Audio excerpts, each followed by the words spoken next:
go. Okay, so my name is Matt Brown. That's my beautiful wife closing the door for us, Adrianna. And so we're excited to teach this class. We were maybe a little surprised when we saw, kind of on the program, oh, we're going to do a class on finances. Okay. We actually went to school here in Austin, and we both got business degrees. Which maybe that's why they asked us to do a class on finances, because we both got business degrees. We've actually been in the ministry since we graduated. But honestly, it really does. A lot of stuff we learned in business school does help with our personal finances. Now we lead a church with kind of church finances, but I think also just looking at the world from maybe a business perspective, I think there's a lot of things we've picked up through the years. Trial and error, people teaching us, things we've learned, things we've read. But I wanted to start off with why this class? Why at an ICMC do we want to have a class on price tag of a diploma and on money, and budgeting, and I think you might think, oh, this is good, it's practical. I'm sure that's why you showed up, right? It's practical, but I want you to understand it's more than just practical. This isn't like, oh, we're going to go in the big sessions and talk about making disciples, and then we're going to come in here and we're going to talk about money, and it's two different things. No. It's not two different things. Everybody know Matthew 28:18-20? We've had it hopefully drilled into us. That we're going to go and make disciples. And this is a part of that. This is a part of go make disciples. Because I don't know what the statistics or percentages are now. At one point, if you got a college degree, you were 1% of the world. And it's probably not that different. And for you to get a college degree from a U.S.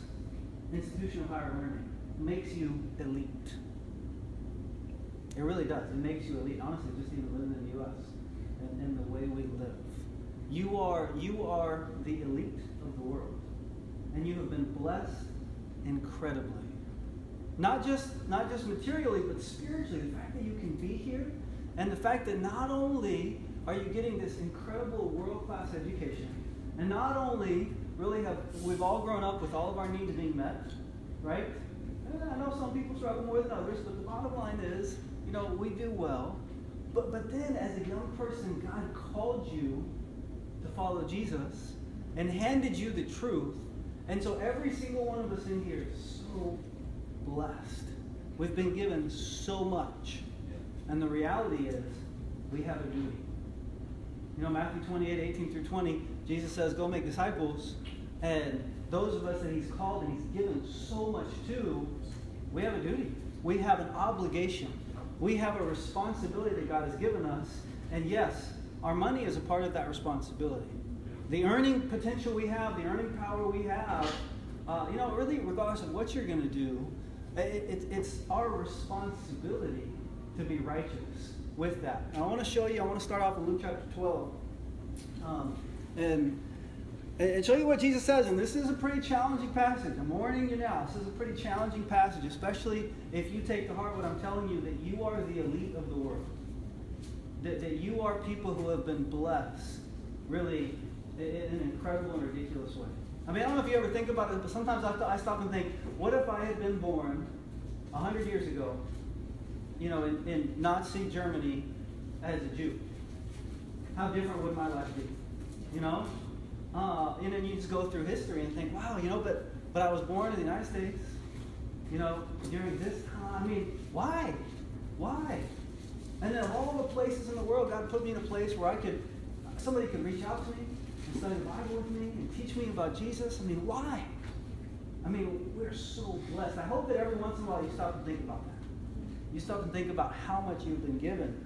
But then in Luke chapter 12 and verse 42, it says, the Lord answered, who then is the faithful and wise manager whom the master puts in charge of his servants to give them their food allowance at the proper time? It will be good for that servant whom the master finds doing so when he returns.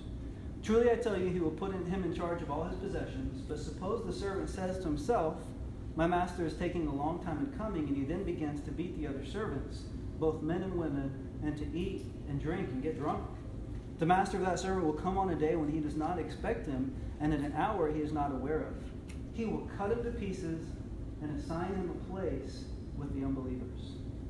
The servant who knows the master's will and does not get ready or does not do what the master wants will be beaten with many blows. But the one who does not know and does things deserving punishment will be beaten with few blows. From everyone who has been given much, much will be demanded. And from the one who has been entrusted with much, much more will be asked. And so God has given to us, and He has expectations. And so the fact that you are given everything that you're given in life, and you might sometimes feel like you haven't been given much, but when we really stop and think about it, we've been given a lot. And even the opportunity to be educated, to get a college education, is something God has given you. And the opportunity to go have jobs and to earn is something that God has given to you. And what we do with our money, God is going to hold us responsible for. We're going to be held accountable for what we do, and it's very clear here, right? To whom much has been given, much will be demanded, much will be expected. And we've all been given a lot, and so this is something we need to take seriously. You know, the idea of, the idea in the Bible of stewardship, it's maybe something we don't talk about as much because it's an older word, right? But the idea of how are we managing what God has given us? Are we being good stewards, good managers of what God is giving us? Now, if you think about it this way, if you were the CEO of your own company and you had an accountant that handled your money, and that accountant handled the money for your company the way you handle your finances, would you fire that person? Yes. You know, a lot of us probably be like, yeah, probably would. That's why I came to this class. So we'd fire ourselves. You know, and really, we're not handling our money. You know, spiritually, once we decide Jesus is Lord, we're handling God's money. It's God's money. We're accountants for God. God has given us this money, and He gives us a lot of instruction about how to use it.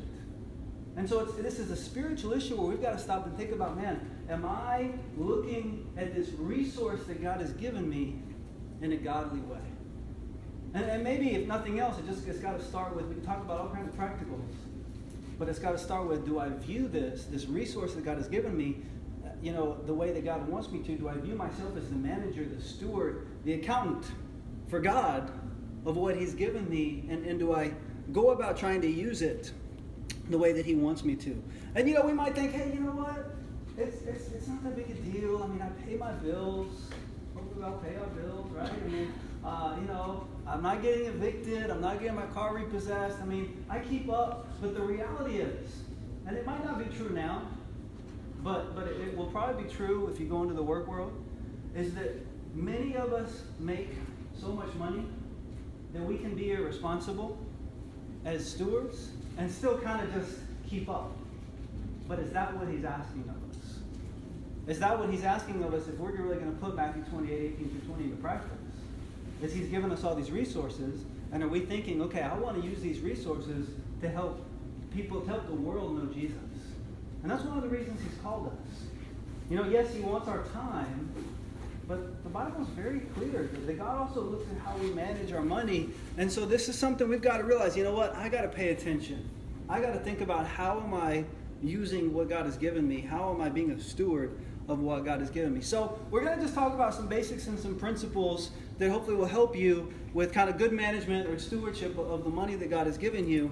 And the Bible, there's a lot the Bible has to say. At our church back home, we actually spent the past 2 Wednesdays just going through all these scriptures in the Old Testament and New Testament on giving and on money and how God, if you think the Bible doesn't talk much about money, just do a study about it, because the Bible talks a ton about money.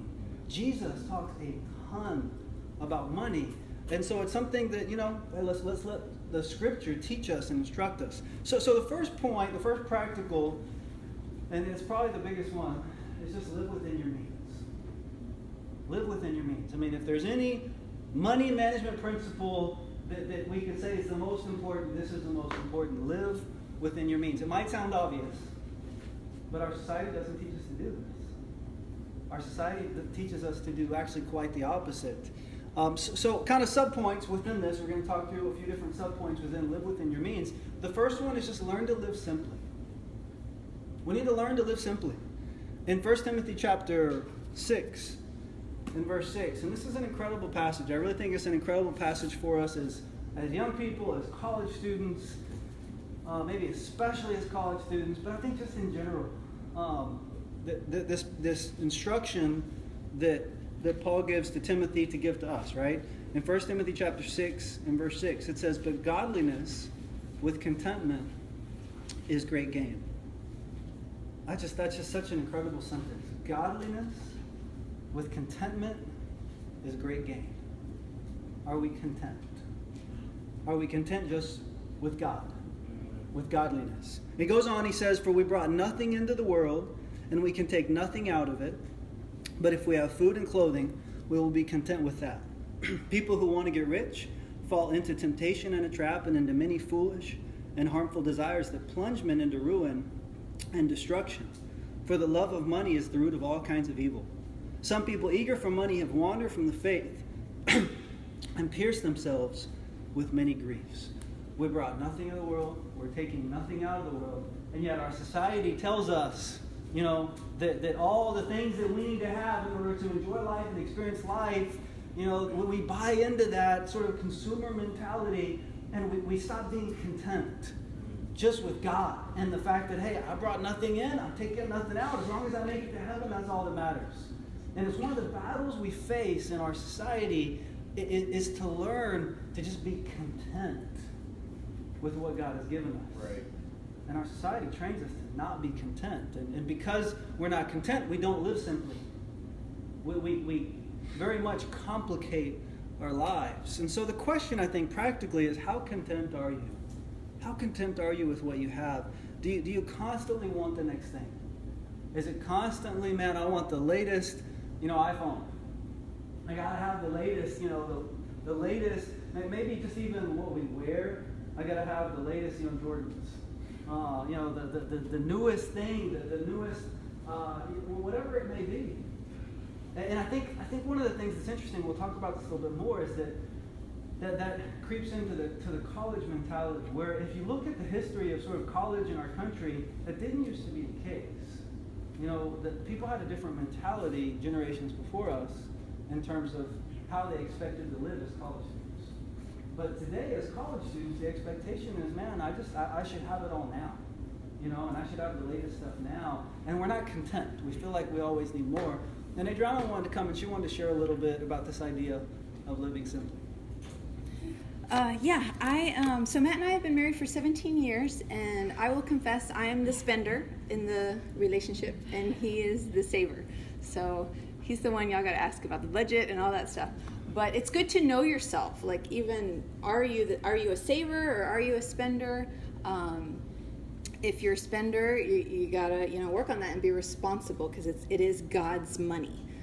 If you're a saver, maybe the thing you got to work on is being generous with God's money, because sometimes savers can oversave, and not be generous. So what kind of person are you? But I wanted to share a little bit about this book. I've been taking the MTA classes here in Texas.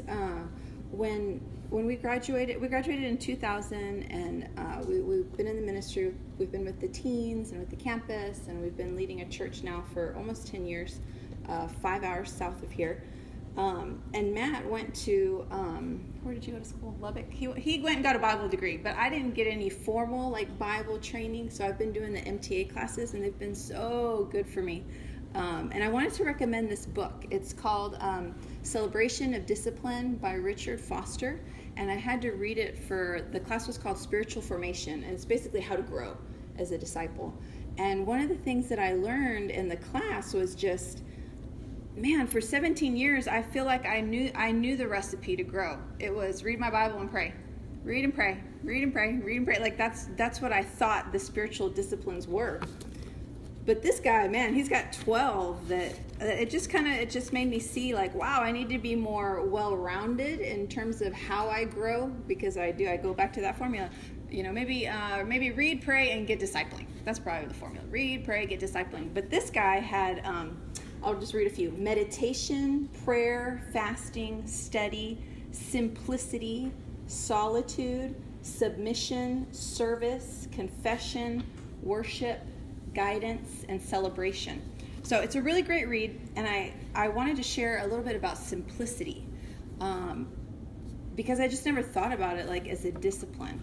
And he just shared a lot of scriptures, a lot of scriptures, but I just want to share one. If y'all can look at Matthew 6:33, or starting in verse 25. Matthew 6.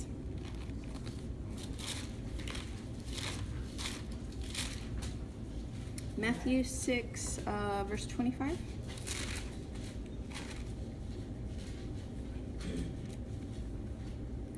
It says, "Therefore I tell you, do not worry about your life, what you will eat or drink, or about your body, what you will wear. Is not life more than food, and the body more than clothes? Look at the birds of the air. They do not sow or reap or stow away in barns, and your heavenly Father feeds them. Are you not much more valuable than they? Can any one of you, by worrying, add a single hour to your life? And why do you worry about clothes? See how the flowers of the field grow? They do not labor or spin. Yet I tell you that not even Solomon in all his splendor was dressed like one of these. If that is how God clothes the grass of the field, which is here today and tomorrow is thrown into the fire, will he not much more clothe you, O you of little faith?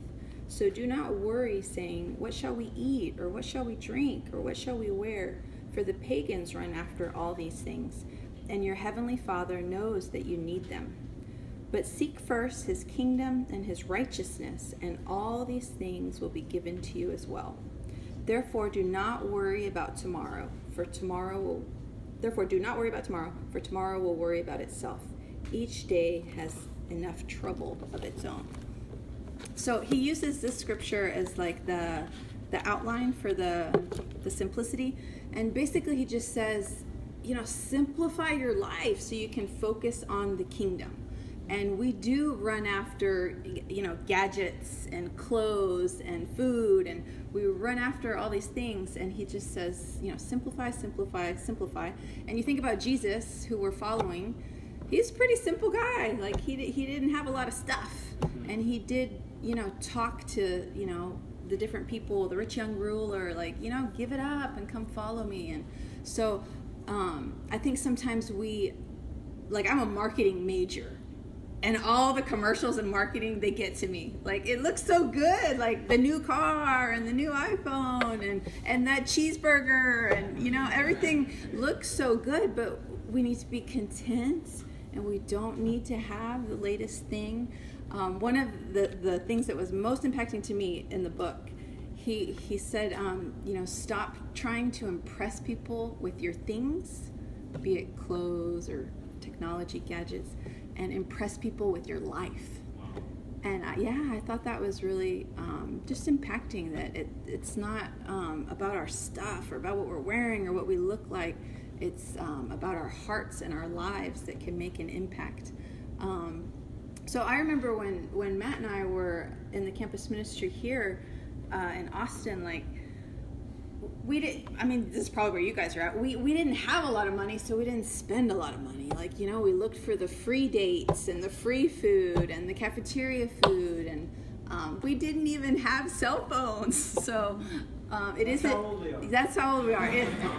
It's a new generation, right? But I think there was something really special about that simplicity, that we couldn't eat out all the time, and we didn't go shopping, and we didn't have phones, because we were just very focused on the mission and making disciples and getting good grades, and life was a little simpler 20 years ago. So you guys have to fight, to make life more simple, because there's just more stuff now. But if we can, get away from the stuff, we can focus on God and focus on the mission. So that's what I wanted to share. This is a great read. Thank you, baby.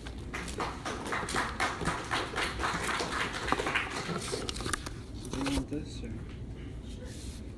Or? Okay, so our attitude about money is our attitude about what God has provided. And so if you're not content, and I say money, but just things, right? So if you're not content with what God has given you, then what you're saying is, God, you messed up, and you haven't given me enough. And I think that's the thing about not being content. And I think what's the opposite of being grateful and content is being entitled. It's thinking, no, I'm supposed to have all the latest stuff. I'm supposed to have it. And that's what can happen is, especially if we compare ourselves to other people, we think, well, they have it, so I should be able to have it. Instead of being content with what God has given us. And I think our answer can be seen on whether we're grateful and whether we're content with just how we use our money, how we spend our money. Are we disciplined? Are we responsible? Or do we just kind of take it for granted and we just kind of spend however and we're not intentional about it? So that's kind of point one, is learn to live simply. Well, point one was live within your means. And subpoint A, right, is learn to live simply. Subpoint B is debt is bad. Okay? Debt is bad. I don't know if anybody wants to argue with me about that. But, I don't think anybody wants to argue, but I think that we live in a society that sees debt as perfectly normal, and debt is good, and it's okay, and even you got to build a credit score and all these different, kind of ideas that people have. But the Bible teaches, God teaches debt is bad. I'm going to share a bunch of Proverbs with you guys, and I have them here in my outline, so you guys just write them down, and I'll read them to you. So in Proverbs chapter 22 and verse 7, it says, the rich rule over the poor, and the borrower is servant or slave to the lender. When we indebt ourselves, we are making ourselves servants or slaves. So this is something we've got to be very careful with. In Proverbs 13 and verse 7, it says, one man pretends to be rich, yet has nothing. Another man pretends to be poor, yet has great wealth. Pretends to be rich, yet has nothing.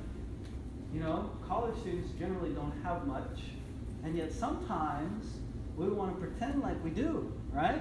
Or we want to live like we do. Mm-hmm. Even if we really don't, and we shouldn't live that way. Another pretends to be poor, yet has great wealth. If we can learn to kind of pretend to be poor, then we can actually be far better stewards with our money. And in a sense, be much wealthier, even just in terms of being content. Right. And being happy with what we have. So what's your lifestyle as a student? What do you think it should be? Proverbs 21 and verse 20, it says, in the house of the wise are stores of choice food and oil, but a foolish man devours all he has.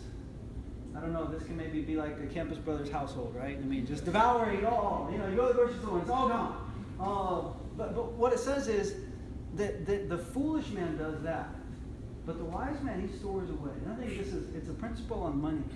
Is, do we get our paycheck and boom, it's just all gone, and we just use it up. And even sometimes young people, their spending patterns can be based on when they get paid, right? They get the paycheck, and oh man, I got money, and it's going to be great for, the weekend or a week or whatever. And then, oh man, the few days before the paycheck, it's like I don't have any money at all, and I can't eat. As opposed to realizing, hey, you knew when you were going to get paid, and you probably knew how much you were going to get paid. And so you need to store some of it away. You need to be intentional. So which one of these are you? Are you the person that stores away, or are you the person that devours all you have? So that's subpoint B, debt is bad. Now we'll talk a little bit more about debt. There are different levels of how bad debt can be. But just, you got to realize debt is something to be avoided. There are a few different sort of exceptions in life, but generally speaking, you want to avoid debt. The subpoint C, under live within your means, is self-control, discipline, and planning. Now, if you came to this class today because you were hoping for a magic pill, or you were hoping for some secret, on how to, simply and easily solve all your financial problems, sorry, that was maybe the next class over or something like that. That wasn't this class, because the reality with money is it's self-control, it's discipline, it's planning. I'm sorry, that's, and Adrianna says I'm the saver, but I think where I struggle is just discipline, planning. Like I'm a little more conservative when it comes to spending, but I still kind of like to wing it, I don't want to take the time to plan and be disciplined, and so that's what we've really had to learn, and that's what I've had to learn. So again, some Proverbs here. Proverbs 21, verse 17. He who loves pleasure will become poor. Whoever loves wine and oil will never be rich. Again, we love pleasure. I think we can think about that today in terms of being entitled. If I think I'm supposed to be able to have it because everybody else seems to have it, man, then we're just, it's about our feelings, it's about pleasure, and we're going to end up being poor. Watch out for having that entitled attitude. Watch out for looking at other people and thinking they have it, so I want to have it. I'm going to tell you a secret. Most people are horrible at managing their money. Most people that even seem like they have a lot of money, they don't. They're pretending to be rich. Remember the proverb we read a few minutes ago. And so don't let society tell you how to go about spending your money, because most people, even they seem they have it together, if you peel back the layers, if you peel back kind of what's on the surface, they don't. And again, maybe they have a new car, they have the latest, big, huge 80-inch flat screen TV, and they have all the latest things. And so we can think, man, if they have it, then I deserve it as well. And I'll go borrow. I'll just go in, and I'll get on the payment plan, and it amazes to me with cars. How people would just go in and they'll have these huge payments that cripple them financially. But wisdom says, or the Proverbs say, the Bible says, what do I make? And how can I live within that? How can I live within what I make? It's not about what you make. It's really not. It's not about what you make. Some of you talking about the ministry, and maybe you're thinking, okay, and am I going to be able to make enough as a minister? It's not about what you make. It's about what you spend. Okay. There's a book called The Millionaire Next Door, and I don't remember it written probably back in the 90s, but it's a fascinating book because these guys they did this research, and they said, okay, we want to know who the wealthy people are in our society, and we want to know who the millionaires are. And now probably $1 million isn't even what it was, back then, but still, $1 million is a lot of money. So they say, okay, we want to know who the millionaires are. So what they do is they start talking, they go to the big, neighborhood, the huge houses, and people driving the nice expensive cars, and they're doctors and lawyers, and they start interviewing them, and they start peeling back the layers and looking at kind of what's beneath the surface in terms of their finances. And what they find is most of those people are in debt up to their eyeballs. And when you look at their net worth, everybody know what net worth is? When you look at their net worth, they're not worth anything. And they make, like let's say for example, they make $500,000 a year, and they spend $600,000. Isn't that amazing? And you know what they found is a lot of the millionaires in our country, at least at the time and in the study, were people, like this. One of the stories is like this school teacher who's she's 70 years old or something, and she'd never made more. That's something dumb. She never made more than like $50,000. But she would spend like 20. So every year she's just putting money away. And so what they found is most of the people with actual net worth in our country, obviously you got your Bill Gates and you got your, but in terms of kind of just people that are working class but have done well, it was people that whatever they made, they just spent less. And they lived in middle class neighborhoods and drove a Chevy or a Ford, and it was as simple as that. They learned to live within their means. If they made 50, they spent 40. If they made 70, they spent 60. You get the idea. And the problem is sometimes we think, man, okay, the trick is I just need to make a bunch of money. It doesn't. You could make a bunch of money, but if you spend more, then you're being a horrible steward. You're going to be poor, but even more so, you're not going to help advance the kingdom.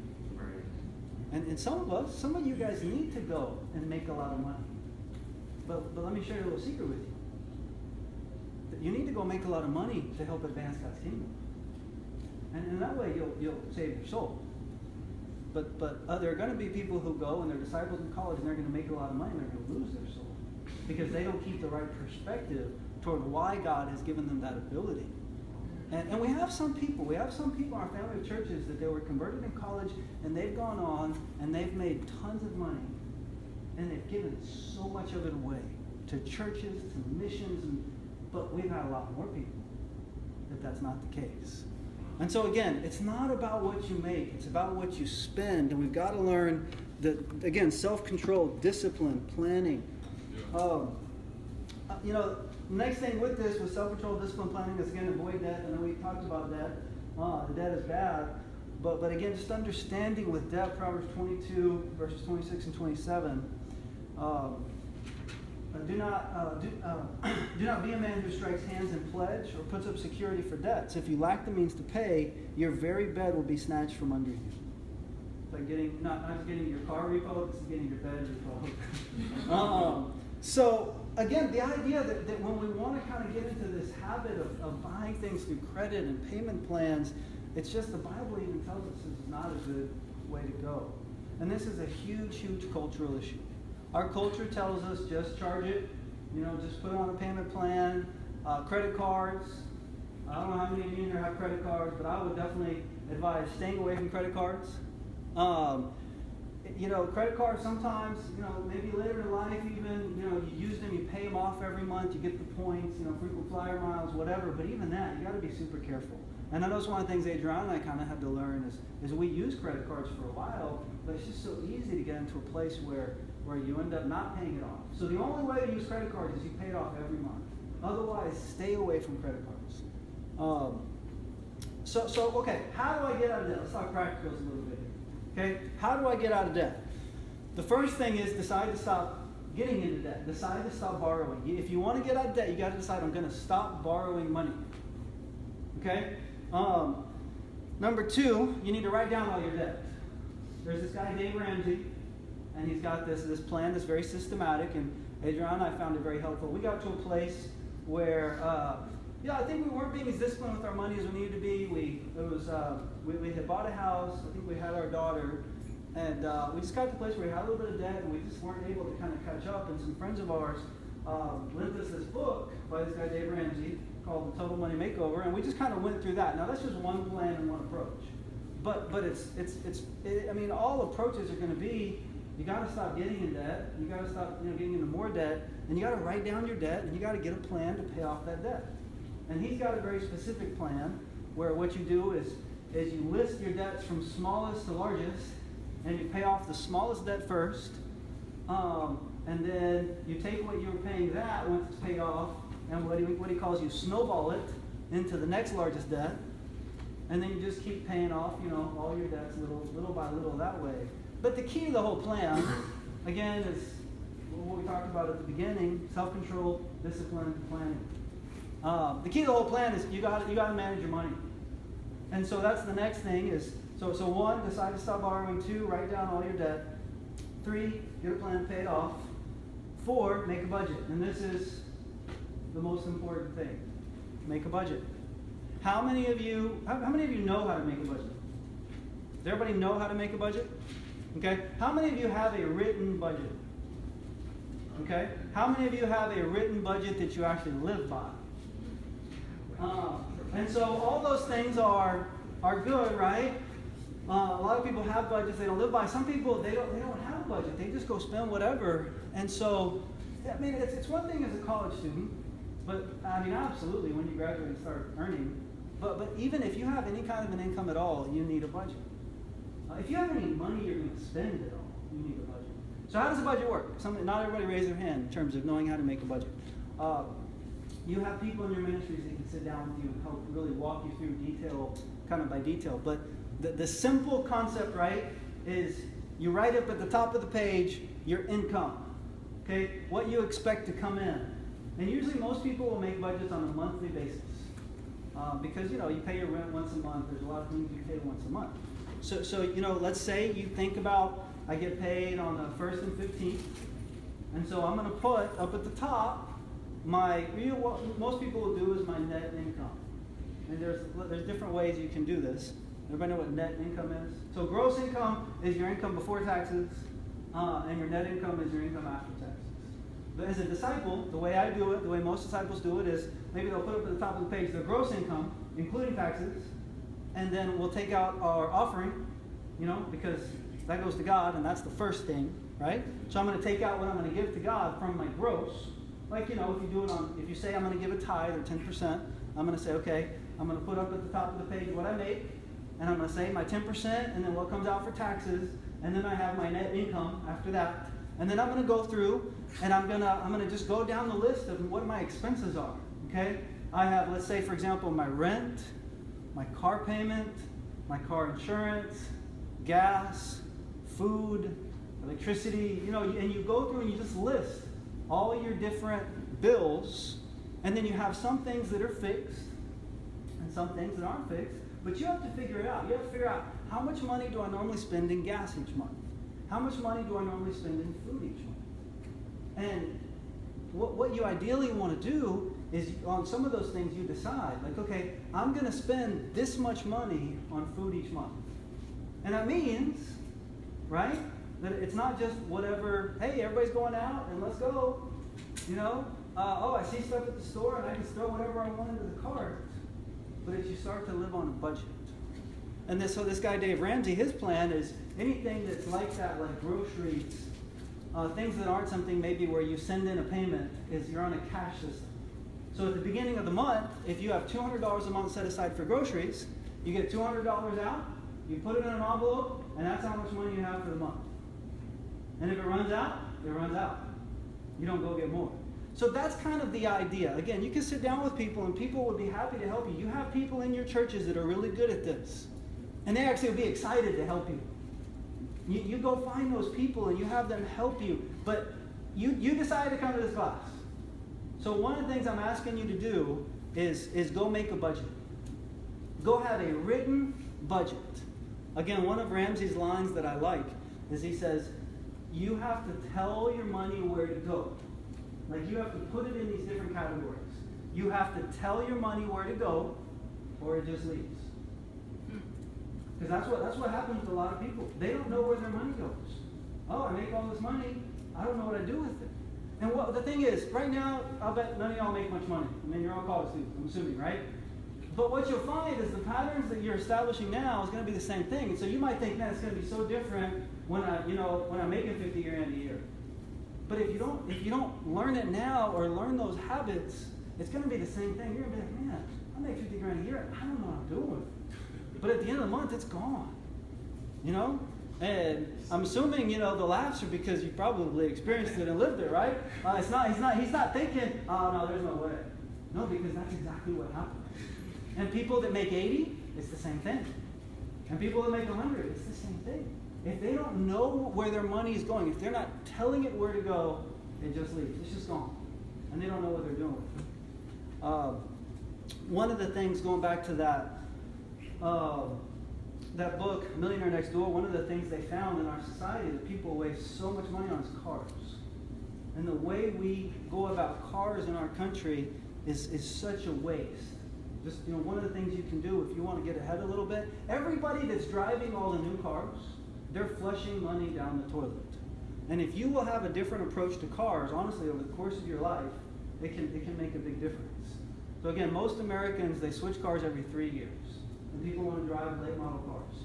If you will just push that back and drive a car for 5 or 7 or even 10 years, it can make a huge difference over the course of your life. If instead of buying a new car, you buy a 2-year-old model, a 2-year-old used model, you save a ton of money. Because buying a new car, you just lose a lot of money buying a new car. So that's just, and these are all things you can read, you can inform yourselves, you can learn these things. So we've talked about making a budget, right? And then what you want to do is you want to track your monthly spending. So it's not just you make a budget and then it's this thing in theory and you never come back to it. You make a budget and then you track it. Okay, I said I was going to spend $200 a month on groceries. How am I doing? Am I really sticking to that? So you want to track your monthly spending and then you want to see if you can cut your monthly spending. Okay, let me see, because what you want to add into your budget is you want to add in some savings, you want to add in some wiggle room, and you want to see, okay, where can I cut? Where can I, especially if you want to pay off debt. If you want to pay off debt, the more money you can throw at that debt, the better, right? But that's not just going to happen. You're going to have to intentionally decide, you know what, maybe I can eat out once less a week.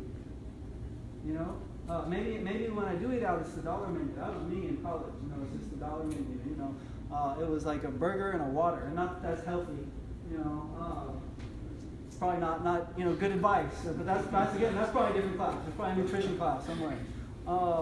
But again, what you do is you start to think about, okay, I got to stay within what I have, and I got to figure out how to do that. For example, there's this Forbes article by a lady named Nancy Anderson, and she says dinner out on campus can easily cost $15 to $20 a person, and fast food lunch on campus isn't cheap either. But one simple gadget can change that figure. I believe every college student should be issued a crock pot as they exit the dorms after freshman year. Students can throw some meat, veggies, and a pack of spices in the morning before class and come home to not only their meal, but freeze 4 to 5 leftover dinners. Cooking at home can reduce the price per meal from $10 or more to $1.50 to $2 per meal, and the student can save $200 a month in food costs as a result. This translates into about $10,000 in savings over their 4 years in college. I don't know if you guys even know what a crock pot is. Some of y'all probably do. I mean, this is just an example, but it's an example of, okay, if I'm more intentional, and if I think through it, instead of just always hitting up Chick-fil-A, or whatever, then how much of a difference could that make over, $10,000 over 4 years, that's a car. Let you graduate and you buy yourself a $10,000 car. Just because, you save a little bit of money on eating out. But it's that discipline over time that makes the difference. So number 5 was track and cut monthly spending. Number 6, have goals and accountability. Talk to people, have people, that they're helping you with this. Money management is 20% knowledge, and it's 80% behavior. That's just what it is. It's not like, a lot of times it's not rocket science, okay? I need to spend less. Okay, got it. But it's doing that's hard. And having some help, having some accountability for that can go a long way. Now the last thing, and this was something that was, to me, like this aha moment, and really has helped a lot with our finances ever since we instituted this, is the idea of an emergency fund. So one of the things you should do, like before you even get real serious about paying off debt, is one of the first things you do is you get current with everything. If you're behind on anything, get current. So get your budget going, get everything as tight as possible, get current with everything. And before you really start like aggressively paying down debt, you need an emergency fund. You need some money that you set aside in a savings account, and it's not just to use whenever, but it's for an emergency. That's why it's called an emergency fund. Okay? So what he recommends, what Dave Ramsey recommends, is a $1,000 emergency fund. Maybe for a college student it's not $1,000. Maybe you just need $250 or $500. But what that does is the car breaks down, and instead of a credit card, it's okay. I got my emergency fund. Something happens, and I need some money. Maybe I'm a little short on tuition or whatever, and I have my emergency fund. And what that does is it keeps you from getting into the cycle of debt. And so, but the idea is that, again, before you get aggressive with paying things off, or before it's like, oh man, I got a little extra money, what can I go get at Best Buy? It's, okay, you know what, no, let me set aside some money for this emergency fund, and then it's there. And then I know if anything happens, I have that to go to instead of credit. And obviously maybe your emergency fund is mom and dad. At some point it's gonna have to be you. You're gonna have to stop leaning on mom and dad if that's kind of the case for you. So that was the first thing was just this idea of living within your means. I just basically had two thoughts, and then I have this handout, and I didn't know if I have time to get to the handout, which is why I made it a handout so I can give it to you guys. So that was one, was just live within your means. Yeah, is there anything else that you wanted to share on that? I think sometimes you have to be open about where you're at with your finances. Like probably to get here, you guys probably talked with the ministry and how can we raise money, or who does have the money to go, who doesn't. Like I'm sure there's communication in your ministries with finances, but it's great to have people who can help you, like Matt said, with your budget. But it's also great to just say, I don't know that that's a good idea. Like the campus ministry, all going out to eat, somewhere expensive. Like just communicate. Like sometimes other people in the church forget how little money the campus kids have, and if there are, ideas or things that think are in conflict, with the finances with the campus, like you guys have to feel free to vocalize it, or ask for help when you need help. Invite yourself over to somebody's house when you don't have any more money in your grocery budget. I think just communication, because the church, loves the campus, wants to help campus students, But I think sometimes the more we get out of campus, we forget, what it's like to, just have $5 at the end of the month, So I guess don't be embarrassed, to communicate or say, let's say there's a Christmas formal that the campus wants to do.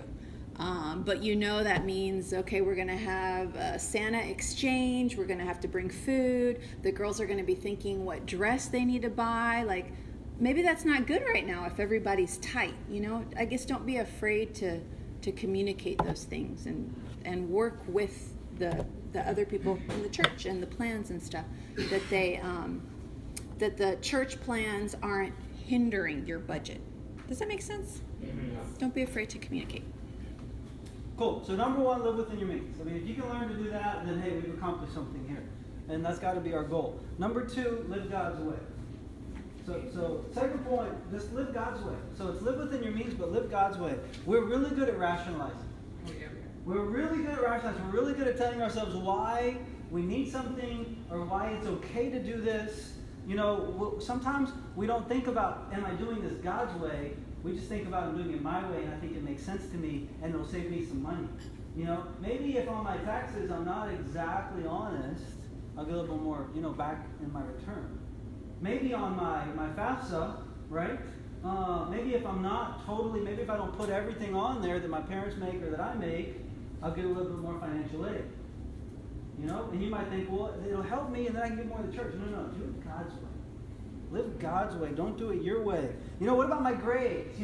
Hey, everybody in the group is taking this test together, even though we probably aren't supposed to, but the professor just kind of put it out there and hey, everybody else is doing it, so I guess it's okay.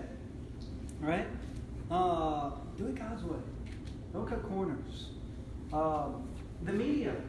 Hey, you know what? Bootleg, downloads of whatever. Hey, everybody's doing it, but is this really right? I mean, should I be doing this? Don't cut corners. Live God's way. And sometimes it does. We do it because we don't have the money to do it the right way. And we do it because everybody else is doing it. Don't do that. Do it God's way. Again, a bunch of Proverbs here. One last thing before we look at the Proverbs. I think the other thing is work. You put work before the kingdom of God. You do it now, you're going to do it the rest of your life. And you know what? It's idolatry with money. You're putting money and earning before God's kingdom. And you're telling God, you can't meet my needs. So I've got to miss church or, whatever the case may be to earn because I don't trust you. That's what you're telling God. It's idolatry. So it's another way we rationalize instead of living God's way. Proverbs 10 verse 2. Ill-gotten treasures are of no value, but righteousness delivers from death. So ill-gotten treasures. Oh, wow, this is so great. But if you got it the wrong way, it's of no value. Proverbs 20:17. Food gained by fraud tastes sweet to a man, but he ends up with a mouthful of gravel. Proverbs 20:21. An inheritance quickly gained at the beginning will not be blessed at the end. An inheritance quickly gained at the beginning will not be blessed in the end. They have a lot of stories. They do documentaries sometimes on lottery, people that win the lottery, and how they don't stay wealthy. I'm sure there's exceptions, but there's a lot of times where people that win the lottery don't stay wealthy. Why? Well, because the Bible teaches, right? An inheritance quickly gained at the beginning will not be blessed at the end. Why? Well, because we need to learn how to manage money. We need to learn to have the character to be able to handle that money. It's really sad to hear about these, maybe pop stars that make a lot of money and they're broke. These athletes. Vince Young. We were here when Texas won in 2005 the title, and obviously all big, huge BY fans. And the guy goes and makes, I think, $26 million his first contract, and he lost it all. And that's one of the kind of the stories here in Austin is that the guy, was basically broke. $26 million. But an inheritance quickly gained at the beginning will not be blessed in the end. You need to build the character to know how to manage it. Proverbs 21 verse 5, the plans of the diligent lead to profit, as surely as haste leads to poverty. Be informed. Read the fine print. You know, find out the details. Well, when it comes to how to manage money, there's so many resources out there. You know, you've decided to come to this class, that's great. But we're talking about an hour here, you know? What else can you read? Who else can you talk to? Again, you have people in your church that this is a strength of theirs. Proverbs 28:19, he who works his land will have abundant food, but the one who chases fantasies will have his fill of poverty. And then Proverbs 13:11, dishonest money dwindles away, but he who gathers money little by little makes it grow. Little by little. That's how your character is built. That's how your spirituality is built. That's how your health is built. And also that's how, you know, your financial acumen, right? I mean, your savings, your retirement. You know, it's little by little. It's the little things that you do. So when you choose to trust God to do things His way, He'll bless. But you got to understand, sometimes you got to go through those difficulties. When I shared with you guys about how we got to a place with our finances where we got into some debt. And that was, you know, a combination of bad choices, but a combination also of you know, the ministry and choosing to do ministry and make less than, you know, we would have otherwise. But ultimately we had to learn to manage our money. And so when we were here in Austin, we were here for 5 years, leading the campus ministry, and our because, you know, kind of just things with the church, whatever, our pay stayed the same for those 5 years, even though we, you know, got married, bought a house. Well, we were already married, but bought a house, had a daughter, you know, and our just kind of, you know, life continued to move on, you know, in 5 years at the same pay. But I think, as I look back, it was God. Because I think it was God saying, you need to learn how to manage this money. Because when we first graduated, you know, like I said, right, it's like, wow, you know, I'm used to the dollar menu and no money, and you graduate, and all of a sudden, you know, you're making a little bit of money, and you don't have to budget. And God taught us how to budget. And we did that for 5 years. And then kind of a series of circumstances where it was very clear to us that God was asking us to move down to South Texas and lead the church down there in South Texas.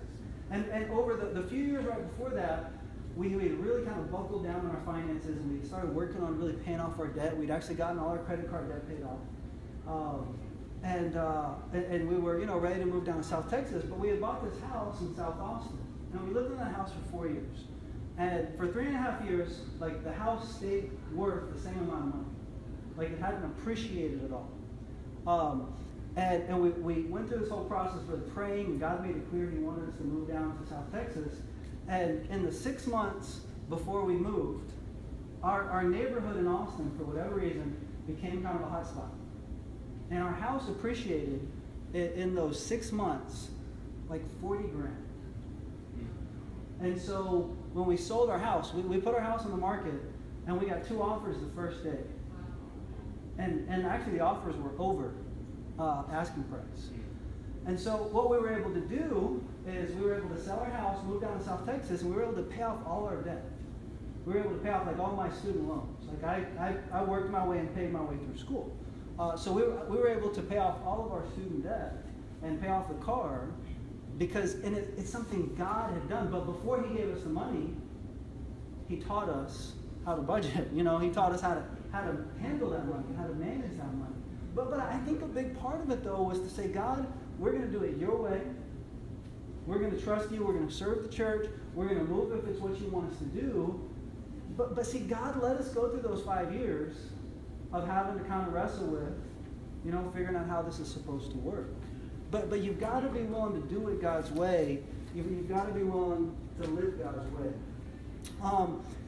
So we just have a few minutes left here, and what I want to wrap up with is I want to walk you through this handout that I'm going to make available to you. Now, this one is, a lot of you are getting ready to graduate. This handout is a little bit more, it's a bunch of practicals for, you know, maybe people who are starting college. Maybe it'll apply to some of you. You can, you know, pass along this wisdom, you know, to other people. Adrianna and I started college here 20 years ago, and we've been involved in campus ministry basically ever since in some way, shape, or form. So there's just a lot of things I've seen. And then with our business degrees, I just think a lot of things that I think that are common in campus ministries and just in college period that I think are just mistakes. And so I'm going to try to walk through this like super fast, and then I'll give you guys a handout. So one thing is just begin with the end in mind. A lot of people just start taking classes, they start college, and they're not thinking about where they want to end up. If you can begin with the end in mind, you can go so far. So you choose a career, you choose a major. Hey, maybe your career, you don't have to go to college for your career. Maybe it's an apprenticeship. But sometimes people just start taking classes, and because everybody else is doing it, and maybe that's not the right path. And that might not apply to you guys, but you can kind of help other people out. Again, choosing a major, choosing a school, obviously that doesn't apply to you guys, but I mean, just as you think through these things. So begin with the end in mind. The other thing is advisors are just that. Your school advisors, they're just advisors. Don't do everything they tell you. Why do I say that? Because a lot of them, they're working at your school for a semester, and then they're moving on to the next school, and then the next school, and they don't know all the details of all your degree plans. And I've heard so many stories of people just taking the classes their advisors tell them to take, and the advisors make mistakes because they don't know all the details. And so it's your degree. You get your degree plan, and you figure out what you need to take, and you go in there and you tell the advisor what you need to take. And if he tells you otherwise, you make him show you in fine print. When I went in my senior year, I actually graduated, Adrianna and I both graduated in 3 years. Part of the reason we graduated in 3 years was because we began with the end in mind. It's like, okay, what's it going to take to get out as fast as we can? Because I knew for me, every year I was in school, I was going to get into more debt. And so I just needed to get done, right? So I went in my last semester and I told the guy, okay, this is what I'm taking, I'm going to graduate. He said, no, you have like 2 more classes. That's what he told me. No, you have like 2 more classes. I said, no. Then I showed him the degree plan and I showed him the fine print. He's like, oh yeah. He would have had me stay in school longer. Not because he's a bad guy, but just because he didn't know. And I've heard those same stories more times than I can tell you of advisors giving bad advice. So that one definitely does apply to you guys. Make sure you know your degree plan. Make sure you know the details. So the last part here is don't buy the assumptions. There's a bunch of assumptions people make when it comes to college that are just untrue. An assumption, you go to college right after high school. Again, not everybody does that. Some people it's good to take time, or maybe there's other alternatives. Another assumption, my parents can't afford to send me. Hey, it's not your parents' degree. It's one of the things about our culture that bothers me, is that people think, oh, it's my parents' responsibility to pay for my college. No, it's not. It's your degree. If they can, great. But it's not about your parents. I can't afford to go to college is another assumption. Find ways. Send in the FAFSA as early as you can. You find ways, and look for ways to cut corners in a righteous way. AP tests, CLEP tests, summer school, Maymesters. There's a lot of ways that you can actually save yourself a lot of time and money. I can't afford to go to the college I want. A lot of the college prices are about room and board and the cost of living, and not actually about tuition. And so that's just something to think about, even if maybe some of you are trying to decide where you're going to finish. There's an article that I've included on the back of this handout that just talks about a lot of details of trying to get through school quickly. I think it's probably time, and I'm probably going to wrap this up. So I have 20. I didn't get to all of it. The last thing on here is this chart, and what it does is it just looks at your earning potential and how the faster you graduate, you have the opportunity to start earning money. I know that's obvious, but people don't think about it. So sometimes people think, I'm going to work my way through school, and it'll take me another year to graduate, but then I don't have any debt. Sometimes mathematically that doesn't make sense. Sometimes mathematically, this is where I said not all debt is bad. Sometimes mathematically it's better to borrow some money, finish faster, and start earning. But people don't think about it. And so people go to community college and they take longer to graduate. Or people work more and they don't borrow, but they take longer to graduate, and you're throwing away 30, 40, 50 grand because you could have finished earlier and started working. And so these are just some things to think about. I made 20 of these. If you guys want any or just want to take a picture of it, there's a few more than 20 in here. And like I said, there's this article on the back that has a lot of great practices. I'm just going to set it back here in the back. Thank you guys for coming to class. Thank you.